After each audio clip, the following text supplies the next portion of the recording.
Good afternoon and welcome to today's presentation, Will Your Playground Surface Measure Up to Today's Standards? Before we begin our presentation today, I would like to take a few moments to go over some housekeeping items. We will be recording this webinar, and this webinar is CLE approved, and we'll be asking that you enter a passcode for CLE credit a few times throughout the presentation. In today's webinar, Mr. Bowler will discuss accident rates for playgrounds throughout the United States, public, backyard, and soft-contained playgrounds, types of materials for protective surfacing, pros and cons of each material, standards of the U.S. Consumer Product Safety Commission and the American Society for Testing and Materials International, examples of cases, site inspection needs, preserving evidence, and pros and cons of caregivers maintaining a paper trail.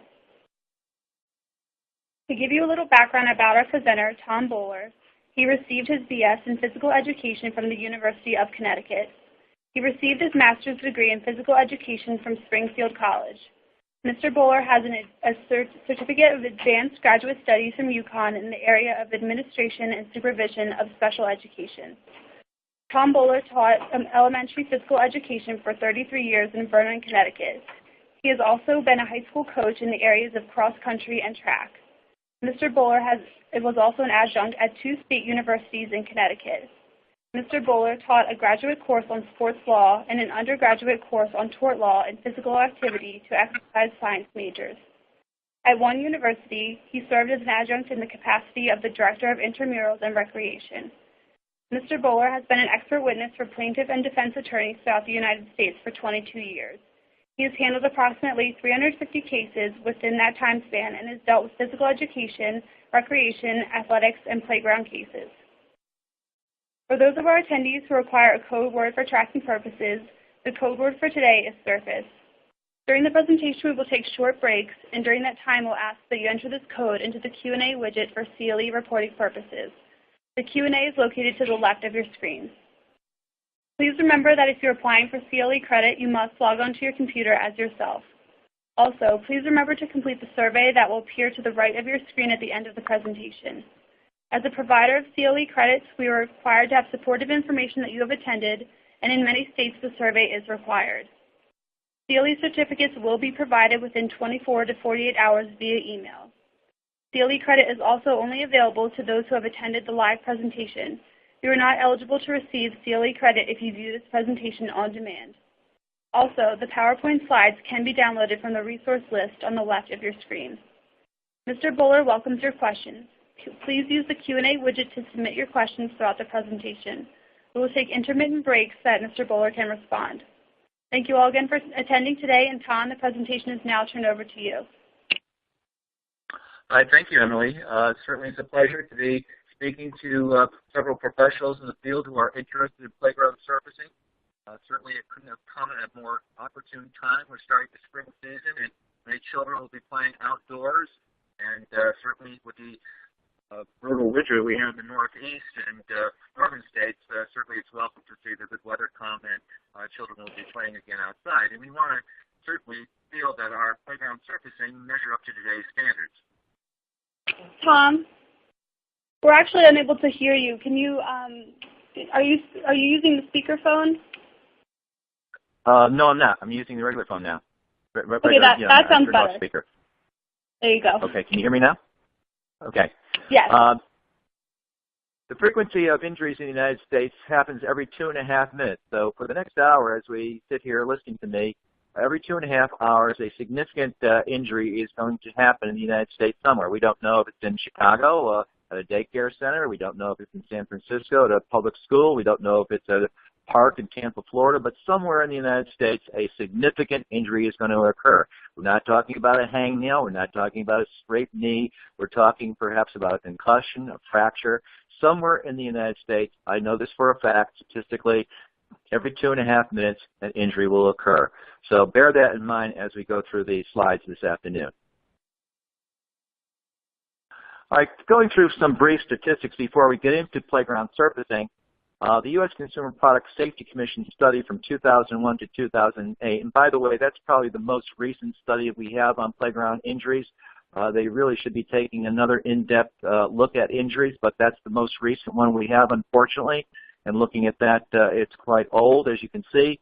But annually, on an average, almost 250,000 children get hurt and have to go to the ER for any kind of injuries in preschool or elementary school. And certainly this is a very significant number when you think of playground injuries throughout the United States. Injuries by venue, looking at the venue, the blue shaded area on the right-hand side of your screen represents 51% due to public playground injuries. And when we talk about public playground injuries, we're talking about public parks, elementary schools, malls, apartment complexes. So 51% are attributed to that particular area. And we look at the other areas broken out. The orange would be home venues, 20% are not reported, and the light shaded yellow would be other areas. We look by categories of injury. We looked at 67% are due to equipment failure, and 8% due to hazards not related to the equipment. Then we get into 7% collisions with children and equipment, and then 7% entrapment. Entrapment being the head gets lodged in a piece of equipment and it can't, the child can't withdraw that body part out. And 11% are due to other concerns. Now, personally, through my cases that I've had, I haven't seen equipment failure contributing to injuries all that much. I have had some cases with failure of equipment, but I have not had an abundance of cases dealing with equipment failure. That's just a side note, a personal note. The top elements, when you look at playgrounds and what elements are contributing to injuries, we have to look at climbers contributing 23% of the injuries, closely followed by swings at 22%, and then slides at 17%, and then overhead ladders, the horizontal ladders, at 9%. So if you're looking at supervision from the standpoint of supervision, most of the supervision efforts should come near climbers and swings. Certainly that would be how to train people, if one was training people at the elementary school level of how to supervise paraprofessionals or teachers, one should take more attention to the climbers and the swings because those are contributing to the most injuries on a playground. This is just typical warning signage that you would have on a post, perhaps, on the playground. Installation over a hard surface such as concrete, asphalt, or packed earth may result in serious injury or death from falls. And certainly the ASTM International, the American Society for Testing and Materials International, would suggest that you would have these keywords in a signal with a triangle with a exclamation point inside the triangle indicating this on any type of equipment that's sold. So that would be one of the areas that ASTM, the American Society for Testing and Materials International, by the way, for those of you that don't know what that group is, I should define that for you. It's located out of West Conshohocken, Pennsylvania. It's a consensus standard setting group. It has a standard for just about everything under the sun, literally.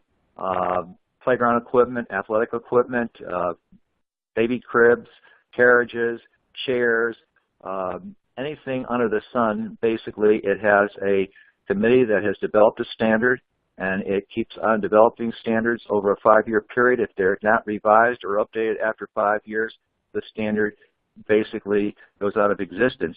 So it has to be constantly updated with the language and keep in tune with the times. So there are several playground standards which we'll get into shortly to show you how vast this standard is developing. Here you have minimum compressed loose-filled surfacing depths, and this is directly from the Consumer Product Safety Commission of November 2010. We have shredded recycled rubber. If you put that down to 6 inches, it will protect up to a fall. It would prevent a serious head injury up to 10 feet. If you have 9 inches of sand, it would protect up to a fall of 4 feet. So you can see there's a direct drop-off there with sand versus recycled rubber. If you have 9 inches of pea gravel, it would protect up to 5 feet. If you have 9 inches of wood mulch, it would protect up to falls of 7 feet. And if you have wood chips, or sometimes called engineered wood fiber, that would protect up to a fall of 10 feet if you have it 9 inches compressed. And usually these materials are put down, with the exception of shredded or recycled rubber. They would be compressed depths because children would traffic on these surfaces, and obviously it compresses down. So if you put it down to, say, 12 inches, it would compress in most instances to 9 inches, with the exception, as I mentioned, of the shredded recycled rubber. And again, it would protect up to those theoretical fall heights of either 10 feet or 4 feet or 5 feet or 7, depending on the material that you're using. And then, again, for a serious life-threatening head injury. All right, here you see some recycled rubber in a typical playground. This happened to be one of my cases out in Minnesota. It's a situation where a child had fallen off that inverted beige climber that you see to the right of the screen and suffered a groin injury. I want to go into right now talking briefly about some of the pros and cons of these various materials. This is very resilient chopped rubber tires. It can, again, as we saw on the previous slide, attenuate up to 10 feet if it's put down at 6 inches, so you don't need the 12 inches that you normally would have with other types of materials. So less material is required, so that's some of the pros of it, but there's quite a few cons of using chopped shredded rubber. First of all, it's dirty and it's messy. It will draw heat from the sun because it's black, obviously, so it will draw quite a bit of heat from the sun. It can ignite, obviously, with gasoline, so there have been instances where playgrounds have burned through vandalism. It's difficult to maintain, which you'll see shortly in the next slide. It displaces wood traffic, so it will not compress like sand will or wood chips will. And it's also interesting to note that an article in USA Today on March 16, 2015 of this year indicated the controversy over this type of material with playgrounds and with the playgrounds and fields. In fact, tires, when they're ground up, have 30 different types of toxic materials in tires, and certainly lead being one of those.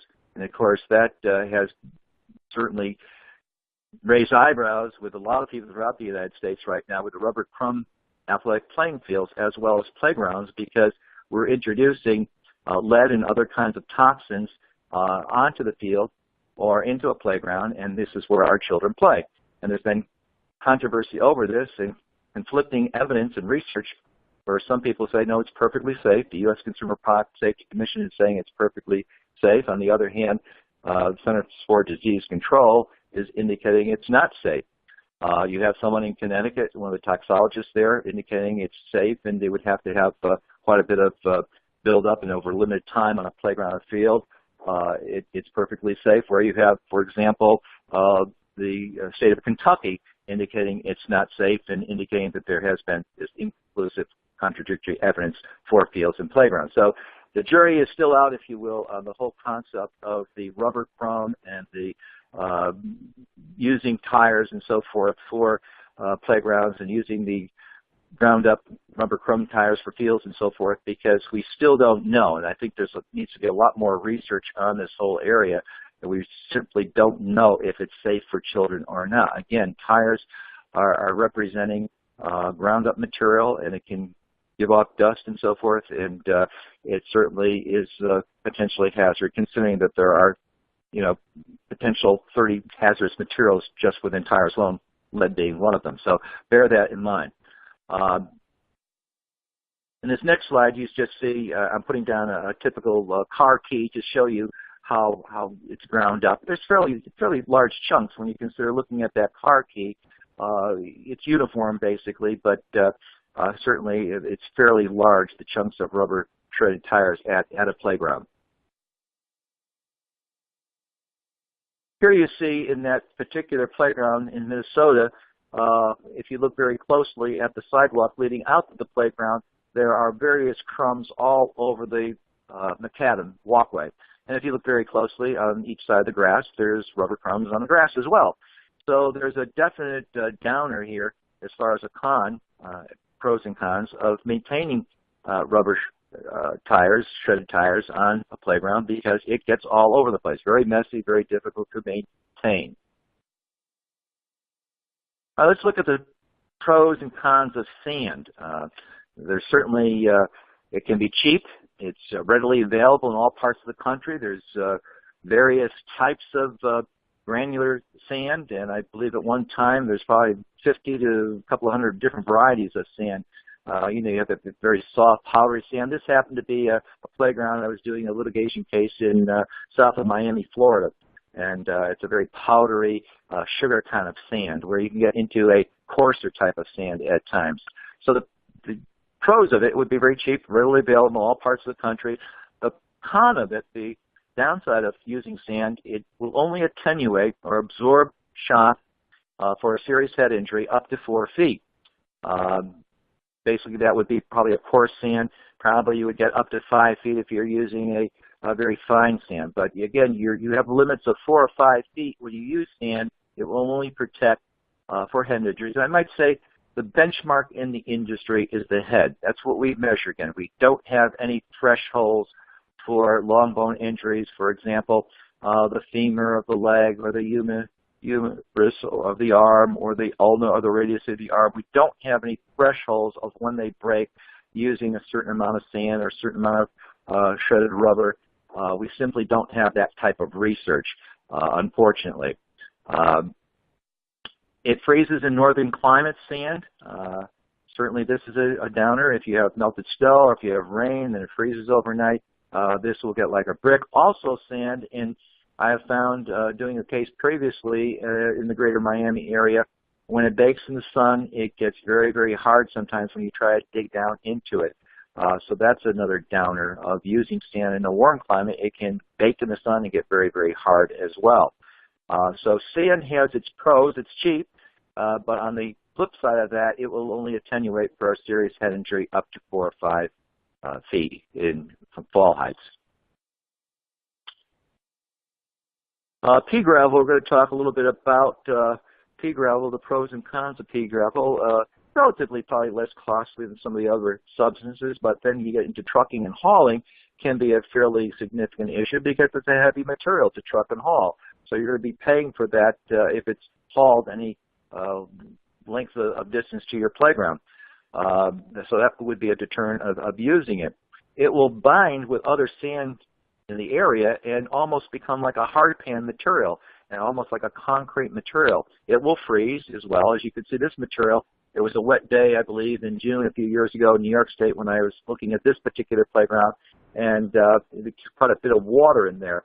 And certainly if you don't have a good base, if there's a clay base, which I believe it was in this particular instance, the clay, it won't drain, and then you'll have water puddling. So when I dug down into the pea gravel to determine how deep it was, one or two of the holes, because it was a rainy day, kept on filling up with water. So it was not draining well. You would think pea gravel would drain well, but if you don't have the substrate material underneath that's appropriate, it will obviously contain and hold water.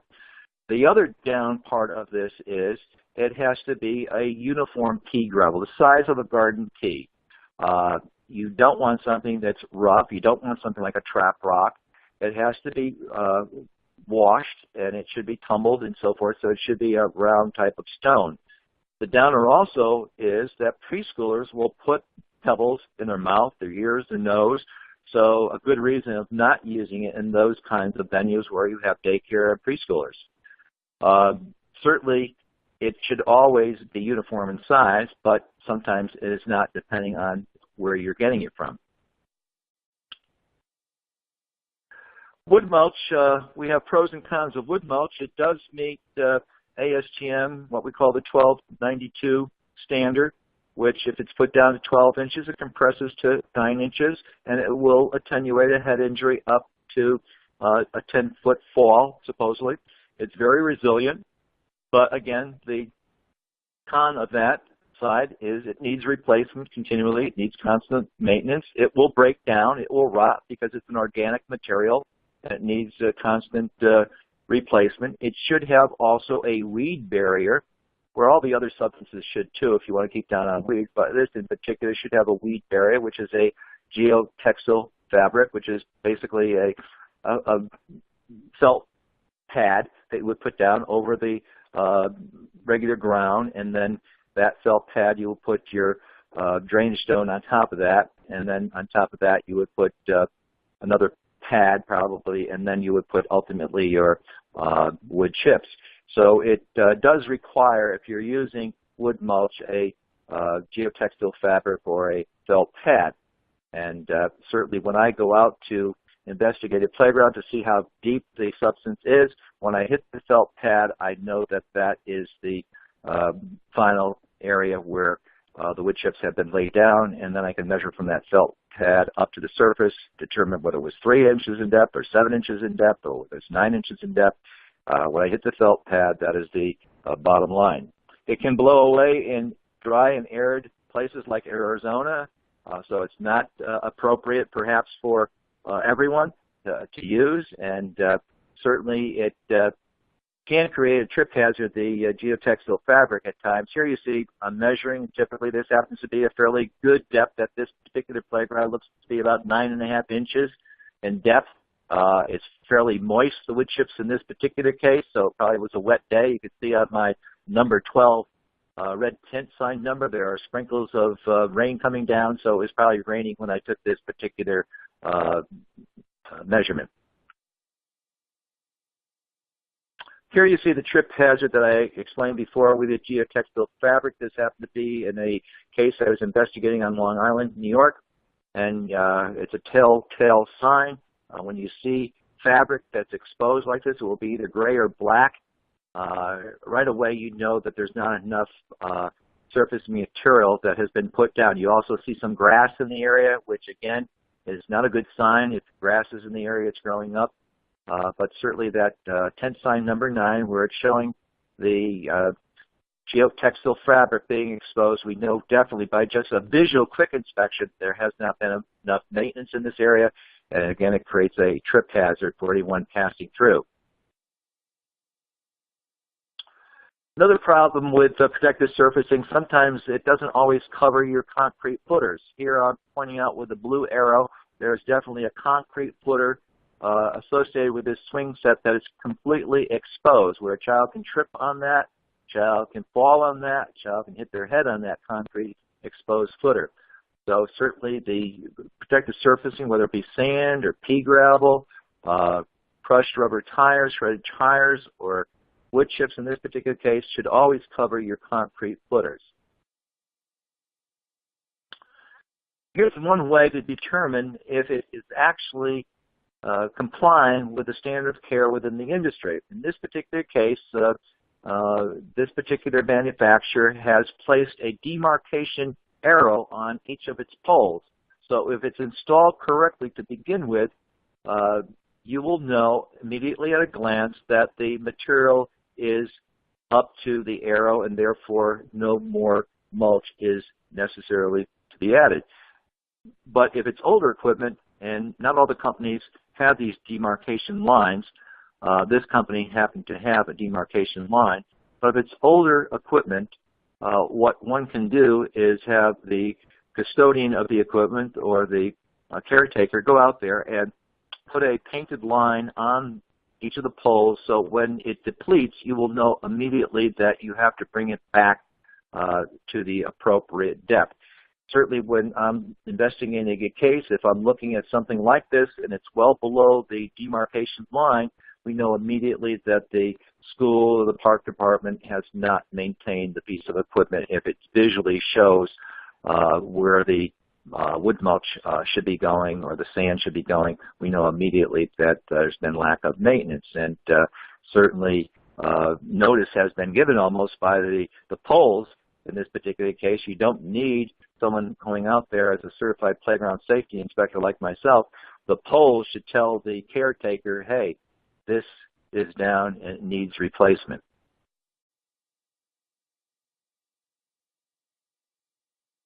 Here you see a soil sample. This happened to be of a gravel type material. It was a very coarse sand in this particular case at a camp, and you can see the variety of stone just within that sample. You have some all the way up to about 2 inches in length, and then at the other spectrum, because I try to sort them out according to size, you have some that are very, very small, probably going back to like a pea gravel. So within a gravel base, this sometimes can be problematical because you don't have uniform stone. And this was not sand, and it was not pea gravel. It was a mixture of the two, and certainly it wasn't pea gravel because you had many stones that did not approximate pea gravel. Grass and carpeting are never appropriate options for protective surfacing. This happened to be a home playground environment on the left that I was doing a case on the past couple of years. It just got settled recently. Very thick grass, but again, grass will wear away. Grass will become mud. Not appropriate. In this particular case, the homeowner tried to make this particular slide into a water slide on a very, very warm day, and put a tarp actually down at the bottom. There was depression there, so it was concealing basically the depression at the bottom of the slide. And of course, the tarp will be slippery if you're letting water run off the slide onto the tarp. So dry slides are meant to be dry slides. Wet slides or water slides for amusement parks such as Wet n Wild here in Florida, that's a whole different type of slide. So you cannot make a water slide out of a dry slide. The photograph to the right is a typical family entertainment center, and you notice there is, I'm taking a measurement to the nearest area where there was a bench to a particular element, and you notice the colorful rug. And that's basically what it was, just a colorful carpeted rug. And it should have, because children would climb up onto the bench, red bench to the right, it should have had protective surfacing. And carpeting on top of concrete is not considered protective surfacing, in spite of the fact it's in a family entertainment center. There's certain rules and regulations that you should follow, standards that you should follow with family entertainment centers. Here you see the grass on a this is probably a few years back, just outside of Albany, New York, I believe, in the Albany area. I won't name the town, but basically you have grass, but you have depressions, and it was probably late February or March, just when the season was turning, and you have these puddles that will turn into water during the day and then refreezing at night turns into depressions, and certainly not a good situation. Again, a reason for not using grass under playground equipment. Here you see a case of concrete or blacktop where you have a couple of things are wrong here. Well, 3 things are wrong here. Number one, you have a broken seat of the swing. That's the first thing that's incorrect. The second thing is you have a U-zone that's fairly close. The concrete barrier, containment barrier there is fairly close, and that's exactly what happened. The child, I believe, bailed out, and she hit her head on that concrete containment barrier in the case I had. Also, the concrete or macadam has cracks in it, and hard surfacing underneath swing sets are never appropriate. And when you get into large urban areas, years ago, that was the standard of care. In New York City, that was the standard of care. When you get into areas that had playgrounds, and they had to have many playgrounds, you didn't have the appropriate personnel to maintain them. So the easiest thing to do was to put macadam or blacktop down. Now, certainly the cities are more sophisticated, New York City in particular, they are putting rubber tiles down on top of blacktop, and this is appropriate as long as it attends to the ASTM 1292 standard, which is for surfacing, and that's very appropriate. And most of you, if you take a drive through New York City, if you're on a bus or driving through New York City and look at the apartment complexes, you'll see many high-rise apartment complexes with playgrounds that have tile rubber surfacing on top of blacktop, which is, again, appropriate so long as it attends to the 1292 standard. Here you see a U-zone issue with protective surfacing as well. We have a concrete sidewalk to the left, and we have swing seats that, again, don't have appropriate surfacing. It's grass, and it's hollowed out, again, to dirt, and eventually that will be mud on a wet, rainy day.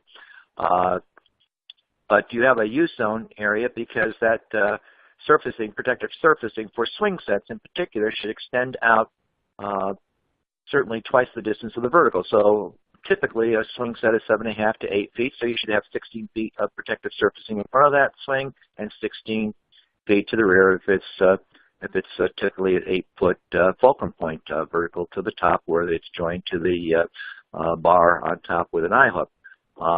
Here you have certainly probably 3 or 4 feet at best to the sidewalk. Certainly not a very good situation at all. Okay, at this point in time, I guess we'll entertain questions. And could all the attendees please type the passcode into the Q&A widget? Our first question is, how do experts compare playground surface and make a case for a non-head injury case when the standards are based upon head injury? For instance, if sand was used and the injuries were fractured long bones, how is the standard reconciled? Right, excellent question, because I wrestle with this all the time. Because yes, your person who's asked the question is exactly correct. The benchmark in the industry is for the head, and now you get a long bone injury, and as I mentioned previously in the presentation, there is no threshold for that. However, I was going to mention later on in the presentation, but I'll mention it now since the question has been raised. Thompson, Dr. Donna Thompson, who's out at the University of Northern Iowa for the National Program for Playground Safety, along with her colleagues, Dr. Susan Hudson and Dr. Olson, wrote a book a few years back, about 2005. And in that book, they were talking about some research that was taking place throughout the world and talking about the association of the playground injuries, in particular arm fractures, with the height of the equipment, the height of the fall, the association with the surfacing, impact, attenuation material, using the appropriate surfacing material, and using the recommended standards in the industry, and understanding that the substrate material sometimes is inappropriate underneath the material. So going back to the question is, yes, there is a definite correlation or certainly height and surfacing issue here. When you fall, there is a definite correlation. Arm fractures, the research seems to point out that arm fractures will occur at 1.5 meters or 4.9 feet. So we have some research in the field that would indicate that arm injuries will occur, even though in spite of the fact the ASTM standard is for the head. But we also have to recognize what the Consumer Product Safety Commission has indicated, that no matter what substance you use, even if it's up to the standard of care within the industry, that is 9 inches, injuries will take place on surfacing no matter what surfacing is used, and even if the surfacing is at the appropriate height. So it's a double-edged sword. It's very, very difficult to wrestle with that question. There's no easy answer that I can give you. There is no threshold for long bone injuries, as I said. The benchmark is in the industry for the head. However, all other things being considered, if the appropriate material is down and placed correctly, more likely than not, the injury would be less severe. Again, that's more likely than not, 51%. But certainly that's a very difficult question that the person has raised, Emily, and certainly there's no easy answer. I hope I gave some insights with the research that's going on and so forth, but there's no easy answer. Okay, and what is the title of the book on arm fractures and fall heights, like the author as well? Yes, the author is Dr. Donna Thompson and Dr. Susan Hudson and Dr. Olson, Heather Olson, and the name of that book is S.A.F.E. Safe, in other words, Safe Play Areas, Creation, Maintenance, and Renovation, and it's put out by Human Kinetics, which is out of Champaign, Illinois, I believe. And it's a 2005, I believe, copyright on that book. No, I stand corrected, 2007. copyright on that book. Okay, the next question is, are any of the standards applicable to playground surfaces also applicable to skinned areas on baseball and softball fields? If so, which ones? No. The standards that we're using basically would be applicable to playgrounds. We're talking about F, as in Frank, F1292. That would be, and we'll get into these numbers in the second part of our presentation, but those standards that we're talking about are just applicable to playground standards that we're talking about today. They don't have application to fields. Okay, could you please discuss supervision on playgrounds being utilized by preschoolers and distance to be maintained between supervisory personnel and playground equipment? Yes, a very quick axiom to use is you have to see and hear the children. And see and hear comes directly from a gentleman by the name of Dr. Thomas Sawyer at Indiana State University. When you're in a supervision role, you have to be able to see and hear them. As far as proximity, you want to be able to be there with them. If there is a fall hazard that you think a child will be falling off of a piece of equipment, you want to be there to actually spot them. A child should not be going on any piece of equipment that they cannot navigate themselves. For example, you shouldn't be putting a preschool child on any type of overhead equipment because basically they don't have the arm strength. They should not have fire poles, fireman's poles to go down, because that would be something a preschooler would not be able to navigate successfully. So there's certain pieces of equipment that CPSC would be indicating are not appropriate for playgrounds, first of all. And getting back to the supervision issue, you want to be in close proximity. You want to be able to scan the entire area and see and be able to roam. You should obviously have two supervisors out there at all times. You should not be going in and leaving one supervisor alone. So there's certain rules of supervision, certainly with preschoolers, that you should be following in supervising them and overseeing them and taking good care of them. And one of them is certainly just the ability to be roaming, to scanning, and to be in the close proximity and to assist them if they need a helping hand, to spot them, for example, if they need to help on a piece of equipment. But they should not be guided over, for example, a horizontal ladder and while you are holding them and so forth, because you're doing them a disservice by actually leading them through the activities. What percentage of the cases you have been involved in concern design versus installation?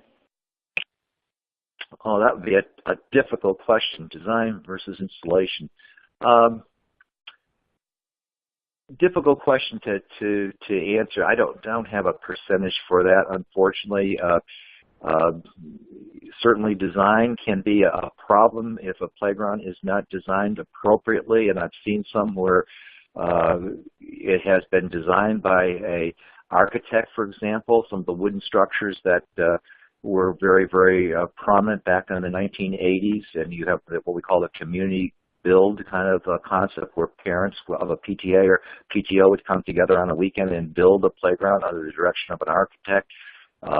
I've seen some of those that would have a lot of blind spots in them. We weren't able to supervise very well because the pressure-treated wood would close off and make a wall, so you wouldn't be able to see through the playground as well as you can on a commercial set. So certainly a design playground with that would be fraught with a lot of problems in supervision. As far as installation goes, sometimes a playground is not installed correctly because they did not follow the directions and put it in the ground correctly. So when the horizontal ladders are up in the air, they're up too high, sometimes up at 8 feet, for example, perhaps. So, directions weren't followed in that particular instance either. But I don't have a direct percentage for the person who asked the question. Okay, those are all the questions that we have for now, so please continue with the presentation.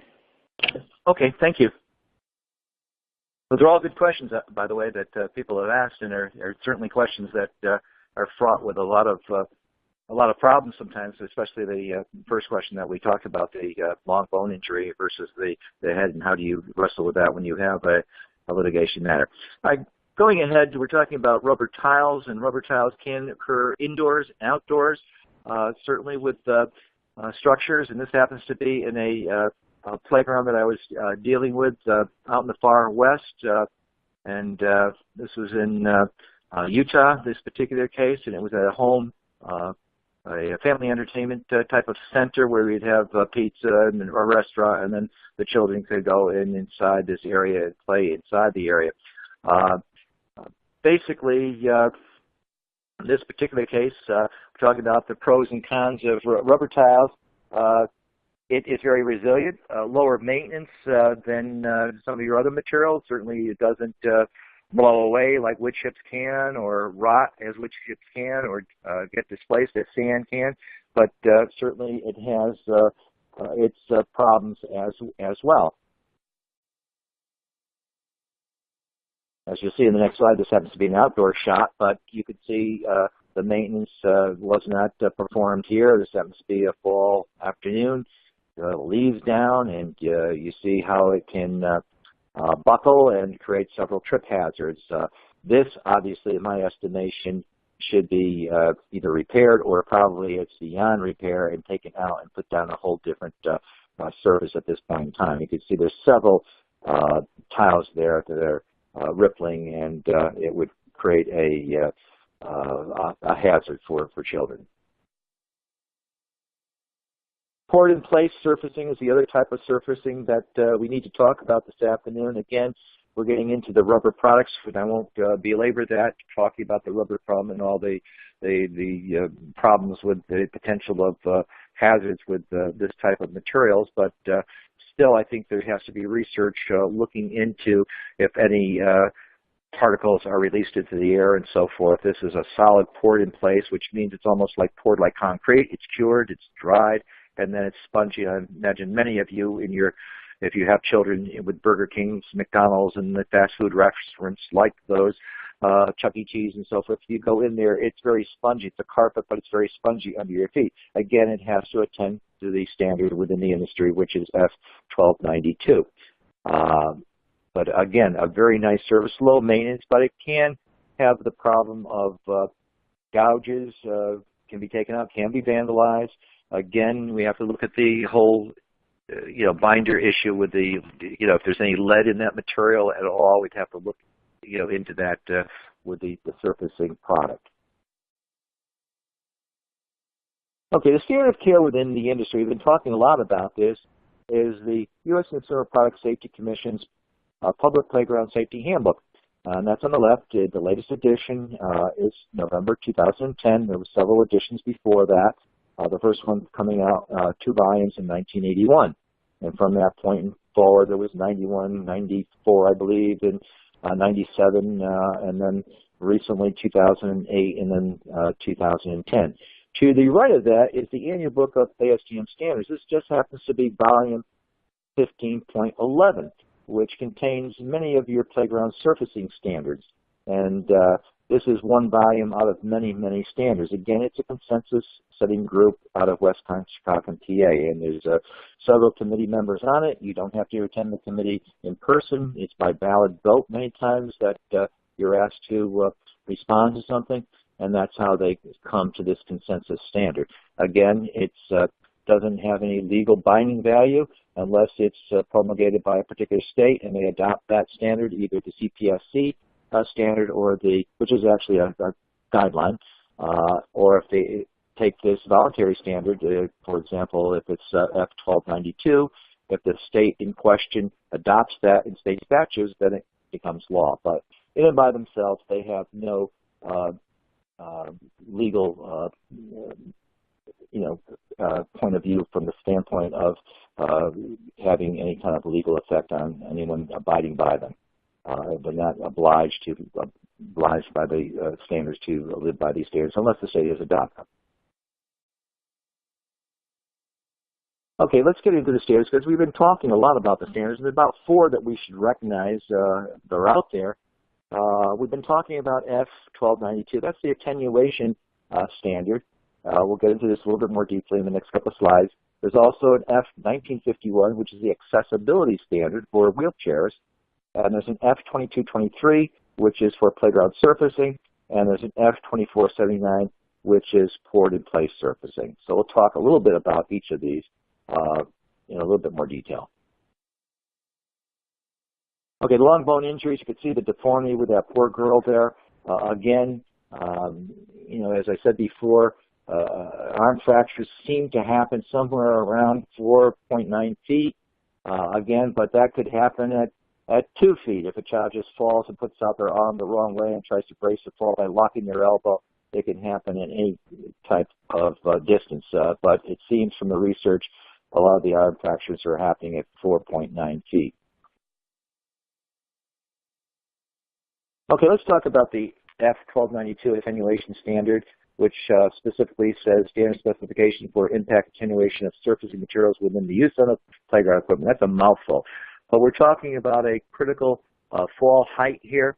It's the maximum fall height, and basically when we're talking about whether a life-threatening injury can occur.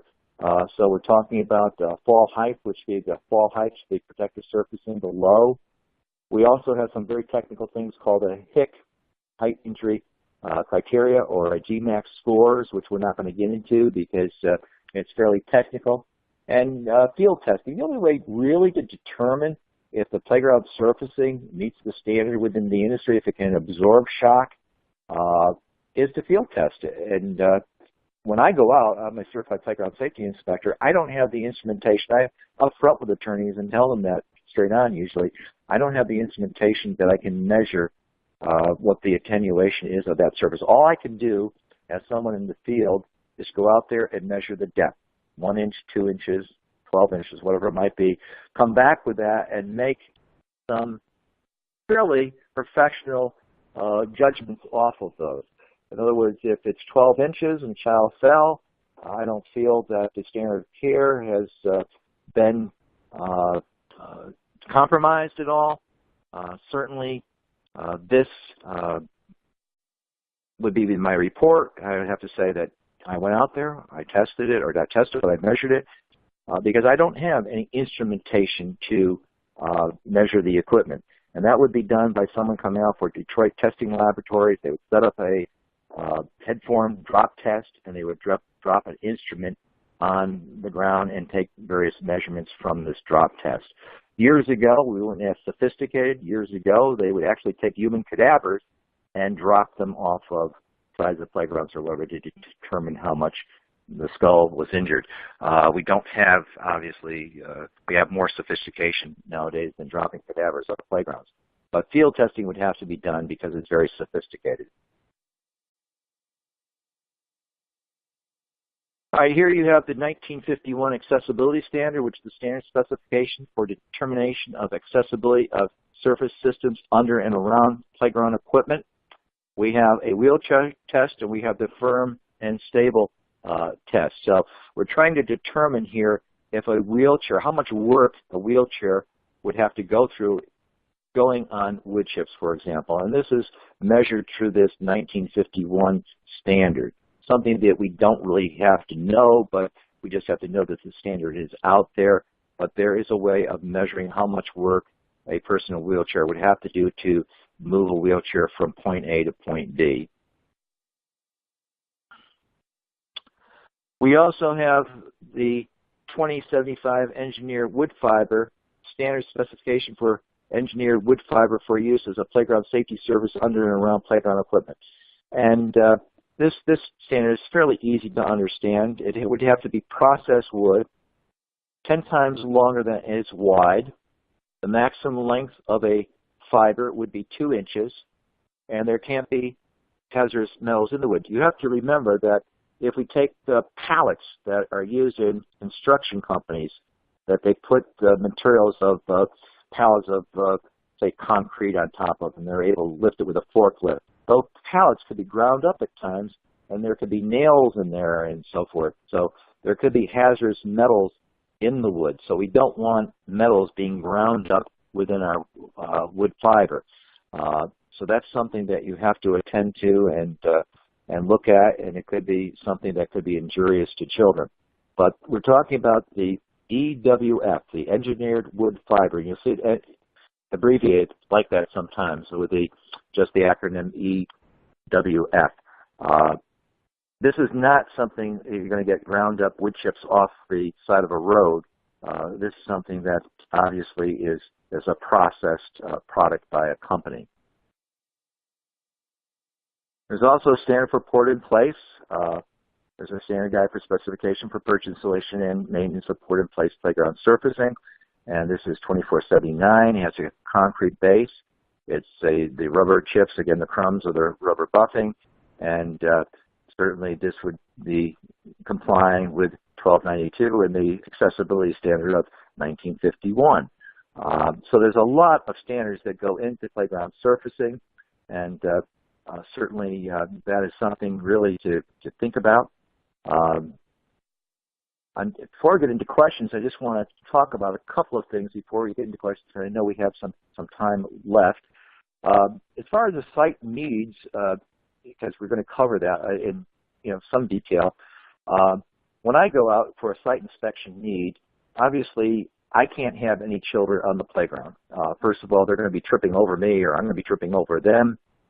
So that's one of the things that I would advise those attorneys out there that are listening to this presentation, that if you are retaining an expert within the field, that you request from the other opposing side that the playground has to be free of children.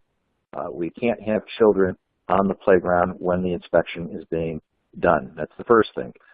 Second thing, when you are inspecting the playground, there has to be provision for the person to dig into the playground surfacing material. Obviously, you're not going to be digging into rubber tiles. You're not going to be digging into poured-in-place surfacing, but any kind of loose materials, there should be a provision made for the expert to come along with a garden trowel and to be able to dig into the area without opposition from the opposing side. I was in a daycare facility in a large city in the Northeast. I won't mention the city, and the opposing side objected to me digging into the grass surfacing that was near the playground set that was in question. And they said that that wasn't appropriate, and they did not want me to do that. And I dug one hole, and there was some discussion between the two attorneys, and then I was prevented from digging my second hole. Normally, what I'd like to do on a playground, if it's loose fill material, I bring along a trowel, a garden trowel, a measuring tape, and a camera, and I would dig, if it's a surface area that the injury happened near a slide, I would probably take a minimum of 6 test probe holes around the vicinity to see what that depth would be. As far as preserving the evidence, it has to be immediately thereafter the incident takes place in close proximity. There's no sense of calling up an expert if an injury took place on a playground through a fall onto a surface and calling up an expert 6 months later and saying, I want you to go out there and inspect the area.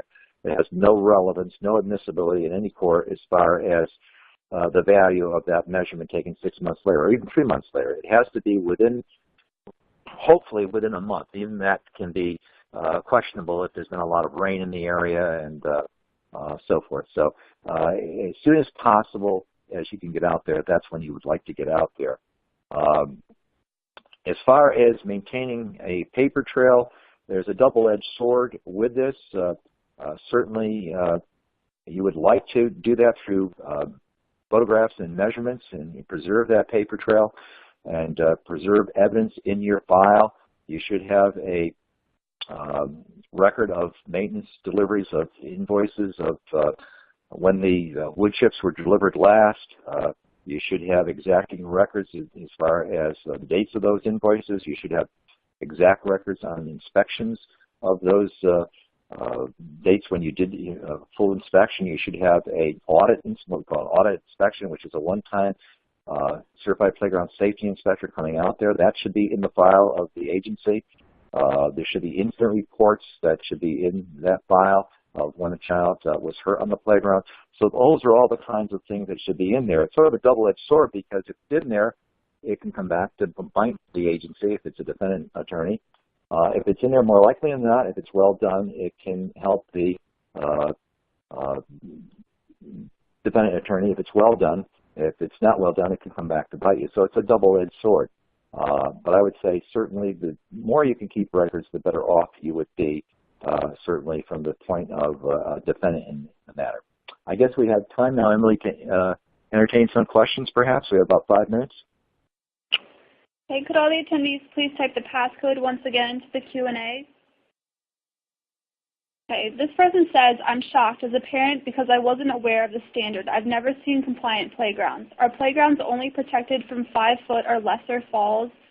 For example, how does one thin rubber layer, which is likely 1 inch or so, protect from a fall? Okay. Basically, any playground in the United States right now, whether it be a home playground, a entertainment center playground, a park playground, an elementary school, should have protected surfacing underneath it. Okay. Not all do. Not all maintain playgrounds. As far as a fall, if it's a rubber tile or board in place, again, it would have to attend to the 1292 surfacing. It would have to be able to absorb shock, and certainly the company would have to attest to that who installed it, and would have to give you documentation, and that would be something that I would be asking for. And if it was a plaintiff case, I would be asking for the opposing side to give me documentation if this 1-inch material lived up to the standard within the field, it has been tested, and it can pass 1292. I hope that answers the person's question. Okay, and does the velocity of a batted ground ball in a high school physical education class activity increase substantially on blacktop as opposed to a grass or skin field surface? I'm not an engineer. I can't really answer that with any kind of confidence, but certainly I would think so. Being a physical education teacher for 33 years, grass would tend to absorb a ball, depending again how short the grass is clipped and so forth. But certainly a ball batted on blacktop would skip quicker than a ball batted on grass. But again, I'm not a biomechanical engineer and I'm not an engineer, so I can't answer that with any kind of degree of certainty because I don't have those kinds of degrees. But just from experience point of view, I would say yes, that a ball batted on blacktop would have a higher velocity. Okay, and are there alternatives to using wooden beams for containment barriers for protective surfacing? Yes, wooden beams can splinter, and quite a few of your companies right now are coming out with plastic beams that are held together with long spikes in the ground. So plastic is one of the options that people are going to right now for containment barriers. And is there a standard for the depth of protective surfacing around play panels, sandboxes, etc. at ground level? No, there doesn't need to be a standard there because the person's at the surface of the ground, so they're not going to be falling. The potential fall heights there is obviously nil, so you don't need a standard for play panels. Those are like tic-tac-toe boxes and things like that where children are playing right on the ground, and sandboxes, you don't need sand all around the sandbox or a child to fall out of the sandbox because they're at ground level to begin with. Do you work with biomechanical engineers with when a defendant contests the severity of an injury, such as a TBI? I haven't worked with that many biomechanical engineers. A few have come on the cases that I have dealt with, but I have not worked with that many biomechanical engineers. Sometimes an attorney independently will retain a biomechanical engineer in addition to myself, but I have not worked with that many. I worked on a case where it was a home case recently, backyard case in the last couple of years, where a biomechanical type of engineer came on the scene and we were both doing our inspection at the same time, and he was taking his measurements and I was taking my measurements and photographs independently of each other. Basically, we did talk to each other and did confer with each other, but I don't work with that many biomechanical engineers, to be honest with you. And what would you consider to be the best protective surfacing to use under playground equipment? I guess that's the $64,000 question, and the answer is very simple. There is no one best surface underneath any piece of equipment.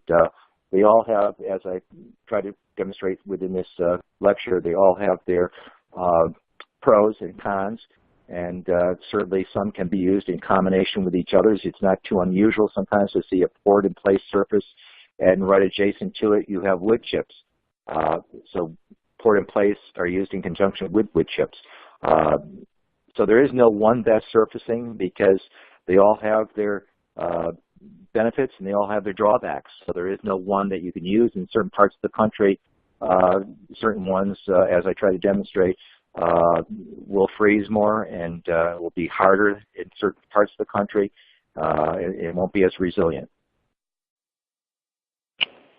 Are there standards for the playground equipment itself? If so, where can they be found? The playground equipment itself, basically, again, that's ASTM. It's F1487. So that's a whole particular very, very technical standard. It will tell you exactly piece by piece with most of the pieces of equipment imaginable what the distances should be and the types should be of certain, 0.95 inches up to 1.55 inches and so forth for rungs. Also, you will get that from the U.S. Consumer Product Safety Commission's handbook on playground safety. So the booklet that I mentioned previously. So those two areas, the F1487 is a separate standard for playground equipment, and then also through the Consumer Product Safety Commission, which I might add is available online. Not the ASTM standard, but the Consumer Product Safety Commission's voluntary guideline is available online. Okay, and does all sand have the same attenuation properties? No, they don't. They don't. As I mentioned, fine sand would probably attenuate up to about 5 feet, where a coarser sand would probably only attenuate up to 4 feet. So actually, in previous editions of the U.S. Consumer Product Safety Commission, they didn't make that distinction. The current copy in November of 2010 does not make that distinction. It only lists sand as 4 feet. But the previous editions did make the distinction between fine sand and coarse sand. And how often does protective surfacing have to be maintained? It depends on the traffic that it is getting. A very widely used public park, for example, it might have to be a daily type of thing if you're using sand or if you're using wood chips to pull it back in underneath your stress areas where it's kicked out. If it's not used as widely and it's in a very remote area of town, it might not need a daily type of maintenance. It might be every other day or every week even. So it depends on the traffic the playground is receiving. It depends on the material you're using underneath. If it's a rubber product and it doesn't kick out, then maybe you're not maintaining it as widely, and it doesn't need to be maintained daily. But certainly it depends on the product. It depends on the usage. Okay, and can depth measurements obtained from wood mulch be used 6 months after an injury? You want to mention that question again, Emily? I didn't quite hear you. Can depth measurements obtained from wood mulch be used 6 months after an injury? No. If something has been taken 6 months later, you could put it in your report, but certainly it's not going to have much value that if it's divorced from the report. You should have going out there as close proximity to the injury as you can, and that would determine certainly how much mulch was there, hopefully, at the time of the injury. But if you go out 6 months later after the injury has occurred, certainly I don't believe, again, I'm not an attorney, I'm not a judge, but the admissibility of that would be very subject. Certainly it would have no meaning to me, at least, because of rains and erosion and so forth. If it's a loose fill product, it wouldn't have much meaning in a court of law. Okay, those are all the questions we have. So we will now review the CLE information. This webinar is eligible for CLE credit in California, Illinois, Minnesota, Missouri, New Jersey, Pennsylvania, and Texas. To ensure that you receive your CLE credit, please complete the survey at the end of the presentation. This is a reminder that CLE certificates will be provided within 24 to 48 hours via email. In addition to being your best source for testifying and consulting experts, TASA also offers e-discovery and document management solutions, free interactive webinars, and research reports on expert witnesses such as the Challenge History Report 2.0, the Professional Sanction Search, and the Expert Profile 360.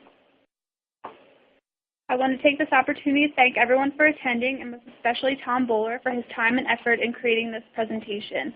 If you would like to speak with Mr. Bowler, or if you would like to speak with a TASA representative regarding an expert witness for a case that you are working on, please contact TASA at 1-800-523-2319. This is a reminder that we will be sending out a link to you tomorrow with the archive recording. The archive recording will also be posted in the Knowledge Center on TASA's website. If you have any questions or comments, please email Carol Kowaleski. Thank you all again. Have a great day, everyone.